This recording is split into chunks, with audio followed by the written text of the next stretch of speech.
রোজাদাররা ছাড়া কেউ রাইয়ান দরজা দিয়ে ঢুকতে পারবে না। আবার বিশ্বনবী বললেন, একবার রাইয়ান দরজা দিয়ে ঢুকার সুযোগ যে পেয়ে যাবে চিরকালের জন্য তার গলার তৃষ্ণা মিটে যাবে। রোজা রাখলে গলায় তৃষ্ণা হয় না? এই যে আল্লাহর খুশির জন্য এই তৃষ্ণাকে সহ্য করে আপনি রোজা রেখেছেন, এর ফলাফল হিসেবে রাইয়ান দরজা দিয়ে ঢুকা মাত্রই আপনার গলার তৃষ্ণা শেষ। জান্নাতের ভেতরে আমরা ঢুকতে চাই। শপিং মলে যখন আমরা ঢুকতে চাই কোন দিক দিয়ে ঢোকা লাগে? দরজা দিয়ে না, গেট দিয়ে। তো আমরাও জান্নাতের গেট দিয়েই তো ঢুকবো নাকি?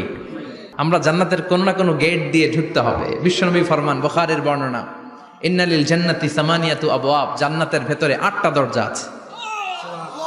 কয়টা? বিশ্বনবী একবার সাহাবাদেরকে নিয়ে ওয়াজ করছেন, বলছেন তোমাদের মধ্যে এমন একজন ব্যক্তি আছে, এই